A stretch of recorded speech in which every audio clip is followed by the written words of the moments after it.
threats to Nigeria's peace. Fellow citizens of the Federal Republic of Nigeria, we, a group of concerned citizens of the Federal Republic of Nigeria, wish to draw the attention of the country to a volatile declaration read out at the Freedom Park in Ojota, Lagos State on 21st October 2023 by Professor Isa Maishanu of the Usman Dan Fodio University, Sokoto. The declaration was essentially a resolution of the Organization of Islamic Cooperation, OIC, adopted at a meeting held in Saudi Arabia on the same day, 21st October 2023. As observed from the video, Professor Maishanu was reading from his cell phone, suggesting that the document had been received over the internet. While we agree that Professor Maishanu and the various groups he represented have a freedom of expression, we urge caution in the exercise of that freedom, especially ensuring that the Constitution of the Federal Republic of Nigeria is not breached. It amounts to a violation of the Constitution for any individual or groups of individuals to seek to draw Nigeria into an international conflict based on religious affiliations.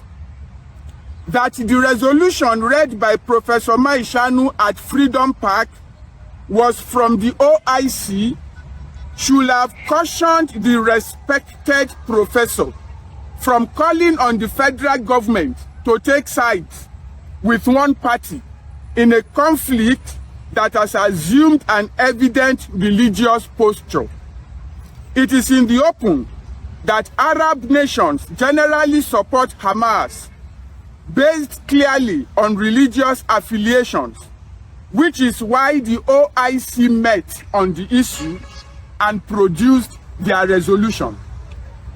We are compelled to state that based on Section 10 of the Constitution of the Federal Republic of Nigeria, which states that, and I quote, "The government of the federation or of a state shall not adopt any religion as state religion." The resolution of the OIC is not binding on Nigeria, on its people, or on its government. Nigeria is not a theocratic state, and no attempt should be made to create that impression. According to our laws, religion is personal. Section 38, paragraph 1 of the 1999 Constitution as amended guarantees the freedom of religious convictions for its citizens. We are surprised that the group represented by the professor, who traveled all the way from Sokoto to Lagos for the purpose of the declaration, expresses horror at the genocide taking place in faraway Palestine, yet has been curiously silent all these years at the greater horror of a genocide being perpetrated by insurgents against Nigerians in states such as Borno, Adamawa, Benue, Taraba, Plateau, and Kaduna, against the Hausa people and other minorities. Thousands upon thousands of those people have been murdered by bandits, yet there has not been one protest from Professor Maishanu's group. Charity, they say, begins at home. How come the charity of this group is starting in Palestine?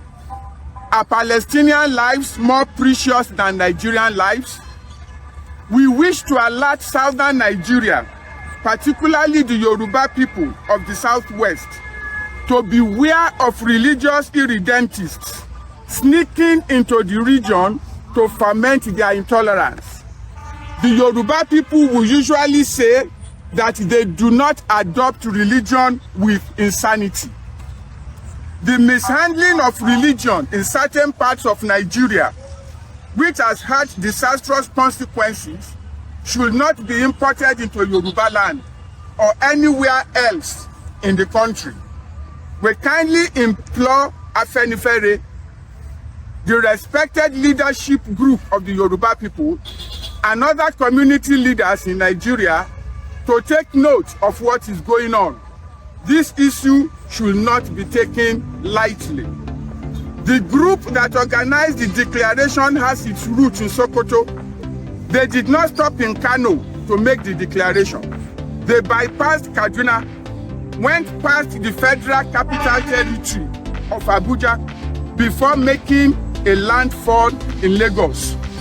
So also strongly urge the federal government of Nigeria to promptly redefine its existing international and diplomatic alliances in line with their private religious position.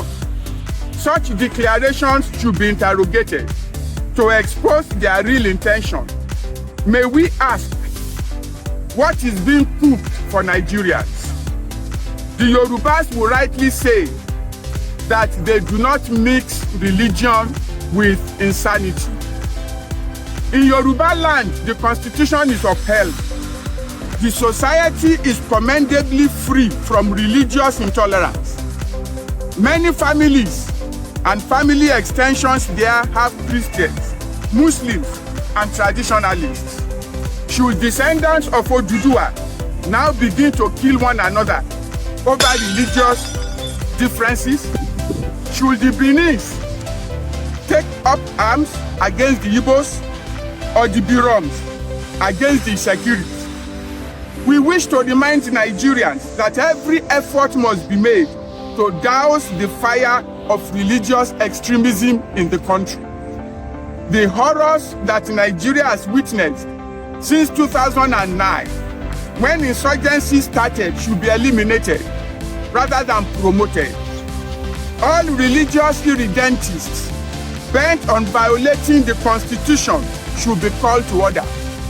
The federal government should treat as an act of treason every violation of Section 10 and Section 38, Paragraph 1 of the Constitution. On the issue of the Israel-Hamas conflict, the government and the people of Nigeria are neutral. I say it again, on the issue of the Israel-Hamas conflict, the government and the people of Nigeria are neutral. That was clear in the message that the federal government sent to the global community and to the parties in the conflict. No section of Nigeria is more Nigerian than all the others. Nigerians are still watching very keenly. God bless Nigeria. Thank you.